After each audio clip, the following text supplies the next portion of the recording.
iaitu berkenaan dengan satu isu bila mana kita sebut tentang talak ini. Isu ni ianya menjadi konflik zaman berzaman ataupun menjadi polemik zaman berzaman, iaitu isu menceraikan isteri dengan talak 3 sekali lafaz. Adakah yang akan jatuh itu 1 talak ataupun akan jatuh 3 talak? Jadi kita nak dengar daripada pandangan Sahibus Samahah, apakah pandangan yang dilakukan ataupun yang dijalankan di negeri Perlis ini dan perbezaan pandangan di kalangan para ulama berkaitan dengan isu ini. Jadi dipersilakan kepada Sahibus Samahah, Datuk. Assalamualaikum warahmatullahi wabarakatuh. Alhamdulillah nahmaduhu wa nasta'inuhu wa nastaghfiruh wa na'udzu billahi min syururi anfusina wa min sayyiati a'malina. Man yahdihillahu fala mudilla lahu wa man yudlil fala hadiya lahu. Asyhadu an la ilaha illallah wahdahu la syarika lahu wa asyhadu anna Muhammadan abduhu wa rasuluh, amma ba'd. Yang dikasihi moderator Al-Fadhil Ustaz Qarni, yang saya kasihi timbalan saya Datuk Ustaz Fadilatul Ustaz Tajul Urus Abdul Halim. Tuan-tuan kenal timbalan mufti? Orang Kelantan main dah dekat nak setahun dah. Dah setahun dah. Jadi kadang-kadang saya pergi masjid saya sebut lah, takut tuan-tuan tak kenal. Pengurusi masjid Dr. Mukris ni juga salah satu daripada planning kita. Bukan kata yang tak ada doktor, tak profesional ni tak bagus, bagus juga. Tapi kita nak try negeri Perlis ni, pengurusi dia buat pensyarah universiti lah, macam-macam ni kan. Profesional kod ada iklim baru kan. Dengan kepakaran mereka tu boleh, harapnya boleh membawa sesuatu ke masjid. Itu bukan menafikan orang lama-lama tak pandai, orang lama-lama pun pandai juga. Kadang-kadang ilmu satu hal, pengalaman satu hal yang lain. Tapi ini dengan banyak ni doktor, profesor kat negeri Perlis ni pakat jadi pengurusi lah ni. Mudah-mudahan kita tengok persaingan yang sihat masjid-masjid ni. Kita terima kasih. Saya tanya staf saya, kita nak pergi ziarah masjid ni nak cakap tajuk apa? Oleh kerana staf saya yang saya tanya tu staf perempuan, dia kata cakap tajuk talak.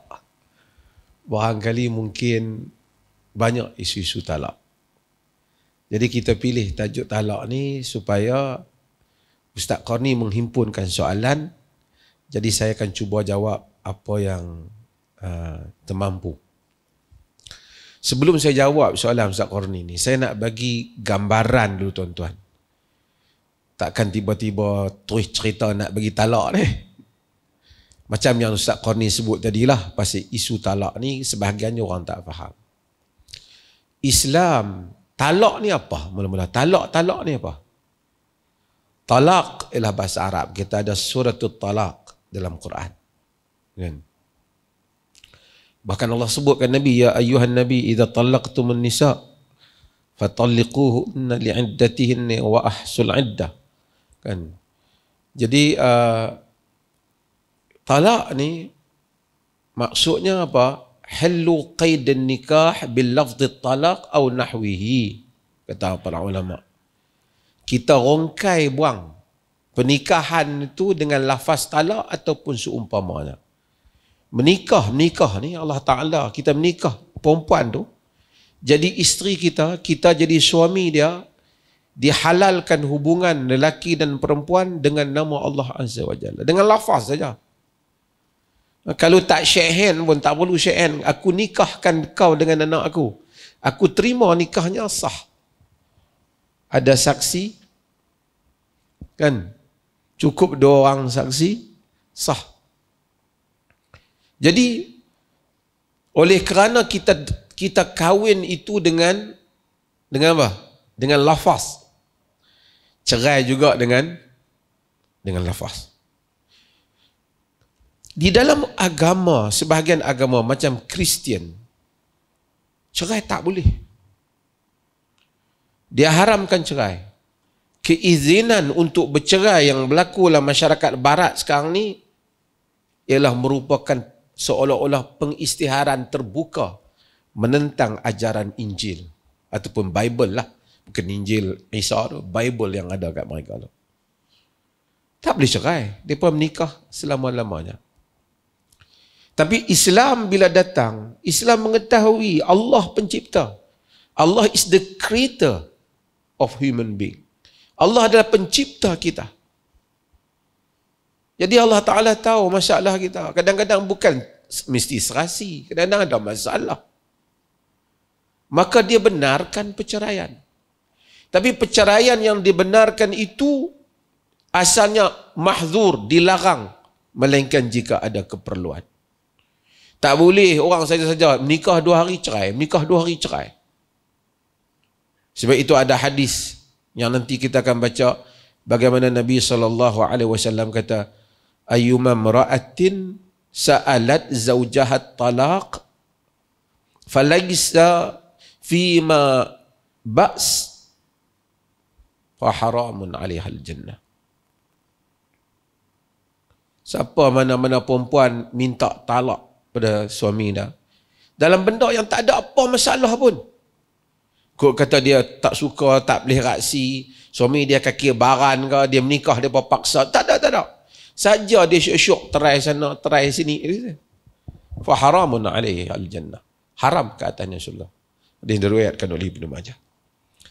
Jadi tak dilarang talak melainkan keperluan. Ada keperluan boleh. Pun jumhur majoriti ulama memakruhkannya talak ini. Okey. Sebelum nak masuk tajuk ni, saya tak mau satgi terus talak ni. Satgi kalau ada potong ni dia kena potong ikut susunan saya ni. Kalau tidak nanti dia keliru. Saya nak clearkan yang ni dulu. Nak membolehkan oleh kerana kita dah menikah, lepas tu nak pergi talak. Agama ni, ini yang kata hikmah ni agama. Dia buat semua ikatan, kalau boleh talak, kita tak sampai pada talak. Apa benda dia buat? Langkah-langkah dia. Pertama, agama suruh pilih perempuan yang sesuai dengan kita. Sesuai tu apa? Dia suruh kita utamakan apa? Agama. Tunkahul mar'atu li arba' dalam hadis Muslim. Li maliha, wa li hasabiha, wa li jamaliha, wa li diniha. Fadhfar bidhati din, taribat yadak. Wanita dikawini. Setengah orang kata kawinlah wanita kena 4. Salah terjemahan tu.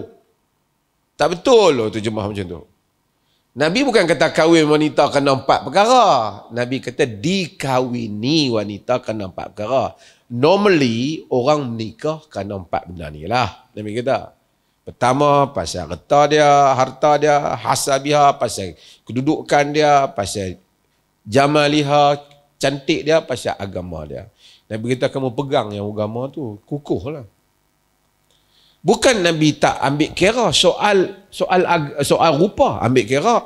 Taklah boleh menikah, hang pergi carilah mana-mana, hang kutip pergi lah. Omai kat aku. Tak boleh. Seorang Ansar dalam hadis yang diriwayatkan oleh Imam Muslim, dia nak kahwin. Nabi kata an-nazarta ilaiha? Kau dah tengok dia? Dia kata la.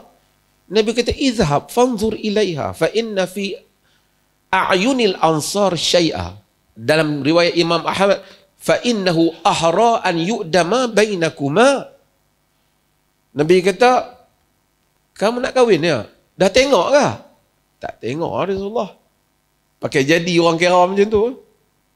Nabi kata, pergi tengok dulu. Kerana pada masa orang Ansar ada sesuatu. Sebahagian ahli hadis kata mungkin ada benda yang kau suka dan tak suka.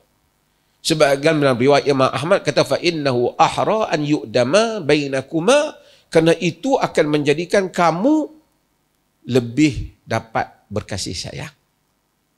Papa menikah, ya Allah, aku hidung macam ni tak minat. Tak boleh. Weh, aku Nabi suruh tengok dulu. Berapa dah tu? Pilih, tengok. Lepas tu kena bagi dia setuju, tak boleh kahwin paksa. Nabi tak bagi kahwin paksa. Lagi apa lagi? Bahkan Nabi orang bercinta. Dalam hadis Ibnu Majah, satu anak yatim ni, dia bercinta dengan satu lelaki. Cinta, dua orang. Hak jaga dia, tengok nak kahwin, tak padan kawan ni, tak apa kaya, nak kahwin hak kaya sikit. Nabi kata, la yura lil mutahabbain mislun nikah. Riwayat Ibnu Majah. Tidak diperlihatkan kepada dua orang yang bercinta seperti nikah. Maksudnya kalau bercinta, bagi menikah lah Nabi kata. Nabi tak kata bercinta salah. Sebab tu saya hantar orang yang kata, tak apa, okey bercinta. Yang salah tu bila dia bertindak yang salah. Takkan dia tak cinta, tiba-tiba aku benci ke dia, kahwin lah, dia duduk cadang juga. Ada orang kata kahwin, cinta selepas berkahwin, tak apalah, itu teori. Tapi Nabi kata, la yura lil mutahabbain mislun nikah. Hadis Imam Ahmad tadi, fa innahu ahra an yu'dama bainakuma.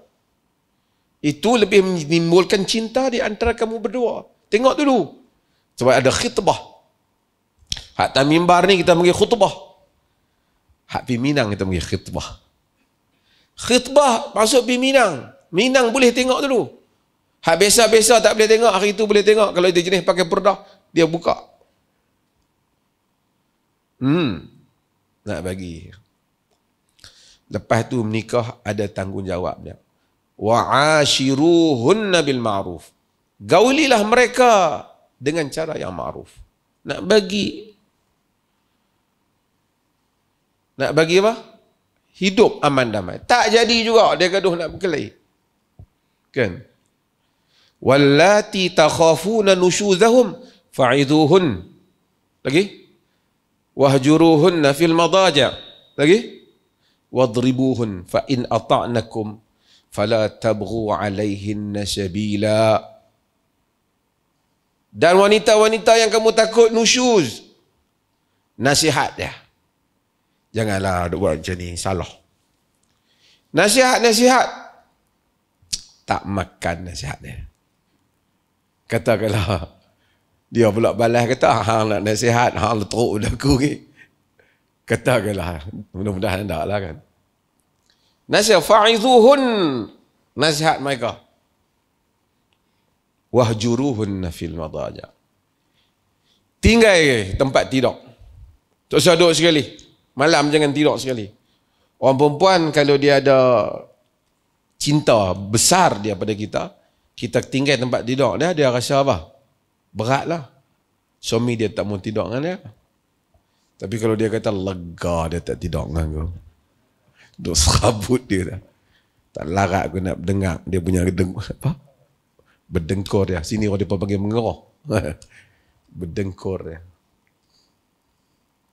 Tak dengar cakap juga. Tak dengar cakap ni, nak tengok juga tak dengar cakap apa. Dia tak dengar cakap dalam benda yang ma'ruf. Kalau dia tak dengar cakap suami dia suruh pergi beli rokok, tak padan. Dia tak dengar cakap benda yang baik. Kata jangan duk pergi keluar untuk tutup aurat ke apa. Dia dah buat. Fa'idhuhunna wahjuruhunna fil madaja wadribuhun. Pukul. Oi, dengar yang ni dia patut betul aku duk tampak semua ni. Betul no. Pukul ni bukan suruhan bermaksud ada pilihan setelah suami tu layak lah. Kalau suami pun dia yang patut kena pukul tak badan. Suami ni soleh, elok semua. Cakap semua bukanlah pukul hari ni rupanya boleh peringkat pukul dah. Aku kena pergi beli rotan lah ni. Bukan. Imam Syafi'i kata pukul dengan kayu siwak. Kayu apa? Kayu sugi tu. Maksudnya bukan nak bagi sakit, nak bagi rasa saja. Kata suami ni serius. Maksudnya tak pernah pukul saya ni. Maksudnya aku bersungguh.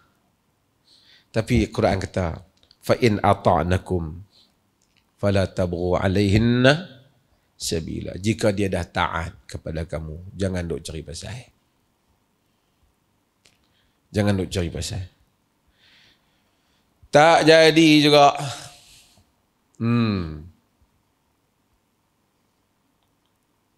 Apa Tuhan suruh tak jadi?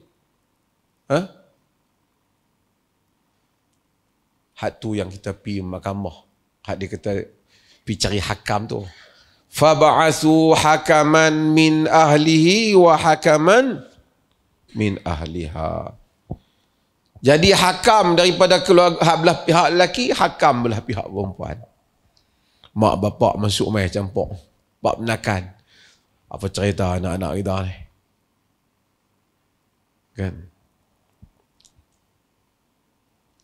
Wa in aradu islaha yuwaffiqillahu bainahuma. Kalau mereka ni Allah damaikan mereka. Tapi yang pentingnya apa? Banyak langkah dah tak boleh jadi dah. Barulah mari ke talak. Maksudnya bukan terus talak tu pun ada masa dia. Kut hari ni geram hari lah talak. Kena talak yang sunni. Talak ada dua, talak sunnah dengan talak bid'ah. Talak bid'ah tu haram. Bukan bid'ah ibadat je haram. Talak ada bid'ah. Dia panggil talak bid'i. Talak yang bid'ah. Talak yang sunni apa? Talak masa isteri suci tanpa disetubuhi. Talak masa tu. Tu sunni. Kalau masa isteri haid atau isteri suci tapi dah bersetubuh dengan dia, bid'ah, haram. Cuma ulama bincang jatuh ke tak jatuh. Sagi kalau ada soalan kita ni, haram. Lepas pada tu, lepas talak, ada pula bagi peluang lagi. At-talaqu marratan. Talak 2 kali. Fa imsakum bima'ruf atau tasrihun bi ihsan. Talak ni 2 kali peluang patah balik. Lepas talak sekali, boleh patah balik. Duduk seorang-seorang 3 hari. Nyesai aku pergi talak dia. Dia pun hantar masih kat kita. Kita pun duk tengok dia lintas. Kata aku patah balik, aku rojok. Boleh balik. Lepas tu main berkelahi pula dah. Talak lagi sekali. Boleh lagi. Berapa kali yang dah tak boleh? 3 kali baru tak boleh. Saya nak cerita apa? Saya nak cerita bahawasanya bagaimana agama nak avoid daripada berlakunya talak. Melainkan sudah tidak ada pilihan. Jangan kita fikir Islam sagi pasal agama, sebahagian agama, dia akan kata Islam ni dia bagi menikah, dia juga yang punca orang talak. Hak duk berlaku talak ni, dia tak ikut proses yang telah Islam dah ajak. Tapi talak dia sah. Baru saya nak balik pada soalan Ustaz Qarni. Satu orang kata kat bini dia, aku talak hang 3 sekaligus. Berapa talak tu jatuh? Tu soalan dia. Pasal saya kata ni repelih lain sikit. Kan? Ramai orang juga. Ramai orang kat Malaysia ni. Dia talak 3 sekali bini dia. Yang talak 1000 baru dah. Gram. Dia kata kan. Sagi kita nak bincang lah. Sagi kalau ada masa saya pun nak sentuh kalau talak masa gram ni macam mana. Okey. Lepas dia talak, dia penin. Dia pun tak boleh pergi perlih. Okey. Jumhur para ulama, majoriti para ulama. Kita di negeri Perlis ni macam pengurusi sebut tadi, kita bukan tidak bermazhab, kita bermazhab. Tetapi kita tak mengikat hanya satu mazhab sahaja. Di dalam fatwa, kita nak selesai masalah, bukan nak tambah masalah. Manusia ni di dalam bab talak, ini jadi panjang tapi tak apa sebut. Saya nak penting. Dia ada 2 aliran. Tapi kita kena duduk di tengah. Aliran yang pertama, dia kira nak bagi jadi talak. Bila kita rujuk tanya pendapat dia, hang talak ada bini dah, pakai talak dah. Apa pun dia nak kira jatuh talak. Sedangkan agama duk usaha bagi tak jatuh. Pantang tanya dia saja. Saya tadi terlintaslah hati, jatuh talak. Ada ustaz jenis tu, hak ceramah dalam radio macam tu pun ada. Dia 2 perlis tak ada, kalau ada 2 perlis ada, kita gam. Tak boleh, dia nak kira jatuh talak. Ada aliran sampai jelas jatuh pun duk kata tak jatuh lagi. Kita tak boleh. Kita nak tengok antara maslahah, kesederhanaan di dalam hal ini. Okey, memang majoriti para ulama kata talak 3. Bila orang talak, aku talak hang 3 sekaligus. Semua ulama sepakat ijma' jatuh talak. Cuma mereka berbeza pendapat, jatuh tu 3 ke jatuh tu 1, yang tu. Talak tu jatuh, sepakat. Tak ada beza pendapat. Tapi nak kira 3 ke, nak kira 1. Talak pada zaman Nabi, pada zaman Abu Bakar dan 2 tahun awal pada zaman Omar, orang Islam talak ikut macam Quran kata. At-talaqu marratan fa imsakum bima'ruf aw tasrihum bi ihsan. Talak 2 kali. Yang ni 2 kali boleh rojok. Hak talak boleh rojok. Kamu imsak dengan cara yang ma'ruf, kalau nak lepas dengan cara yang elok. Ini yang Quran bagi arahan. Cumanya pada zaman Umar bin Khattab, Umar tengok orang dah mula main dengan talak. Lalu dia jatuhkan 3, jatuh 3. Sebahagian para ulama, seperti riwayat daripada Ibnu Abbas, dia orang talak 3, dia jatuhkan 1. Jadi para sahabat sendiri ada berbeza pendapat di dalam hal ni. Kita secara jujur, fakta ilmiah, kita bagi tahu, memang majoriti kata talak 3, jatuh 3. Tapi pilih pendapat yang menyatakan talak 3, jatuh 1. Berdasarkan nas itu, siapa yang sebut pendapat ni? Di kalangan ulama salaf ada menyebut tadi. Yang menyokong pendapat ini Ibnu Taimiyah, kemudian antara yang kuat zaman ni menyokong ni ialah Dr. Yusuf Al-Qaradawi. Dia kata yang ni menyelesaikan masalah. Orang Arab kekibaran, dia bagi sekali 3. Lepas tu pening lah. Lepas tu pening. Jadi tujuan talak tu, kata dia, untuk bagi orang peluang. Kalau talak tak boleh rojok dah, susah. Memang orang talak tu kadang-kadang macam-macam ada kat dia. Jadi di negeri Perlis ni, dia talak 3, yang untuk kali pertama jatuh 1. Perlis saja dalam dunia ni tak. Negara-negara teluk kebanyakan macam negara Arab, kebanyakan macam Perlis. Negara Arab. Tuan-tuan pergilah Qatar ke, Kuwait ke, Saudi ke, semua kebanyakan macam Perlis. Tapi ada tempat yang kadang-kadang mereka beza ikut qadi, tapi kebanyakan mereka sama dengan apa yang kita pilih. Bagi mengatasi masalah ni. Oleh kerana hukumul qadi yarfa'ul khilaf, mengikut kaedah, hukum pemerintah itu, keputusan qadi mengangkat perbezaan. Bila berlaku perbezaan, kalau tuan-tuan talak di negeri Kedah ataupun di Selangor 3, pergi kat hakim, dia kata 3, jadi 3 lah. Pasal benda khilaf. Dah pergi kepada pemerintah. Tapi kalau mai ke rujuk ke mahkamah di Perlis ataupun ni di bahagian agama di Perlis, dia akan kata for the first time, untuk kali yang pertama kita kira apa? 1. Kalau dia talak pula 10 ke berapa kali yang kedua, dia kira 2. Di atas khilaf di kalangan ulama ini.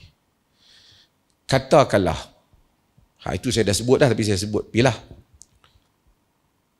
Dia ni duduk di Perlis, dia yakin talak 3, jatuh 3. Dia pegang qaul jumhur ni. Dan dia talak 3, jatuh 3, dia yakin 3. Isteri dia pun yakin 3. Dia pergi habaq kat pemerintah, kat mahkamah kata 3. Selesai masalah dia. Kami dah 3 kali dah talak. Habaq macam tu. Kalau dia di negeri yang lain, dia talak 3, digeram hari tu dia kata, aku talak 4. Bini dia kata, no, dah 4 habis. Tapi lepas tu dia kata dia menyesal, dia kata sebenarnya, bab menyesal ni nanti saya akan cerita, talak menyesal macam mana. Katakanlah kita ambil, dia kata sebenarnya silap aku biar 4 itu. Tapi aku sendiri percaya, macam diperlih dia pegang, macam Qaradawi, Ibnu Taimiyah, benda-benda teluk dengan Arab ni. 3 je tu satu. Kalau isteri dia kata, saya pun faham macam tu juga. Dia pergi habaq kat mahkamah berapa? 1. Tapi isteri dia kata, no, abang dah kata 3. Dok 1, 3. Pergi mengadu kat qadi. Kalau qadi tu di negeri yang 3, dia kata 3, hukumannya 3. Kalau isteri kata 3, suami kata 1 ataupun sebaliknya, pergi mengadu di negeri yang mana mahkamah kata 1, hukumannya jadi 1 kerana dalam masalah perbezaan antara dua pihak ni, hukmul qadi yarfa'u khilaf. Hukum pemerintah mengangkat perbezaan pendapat.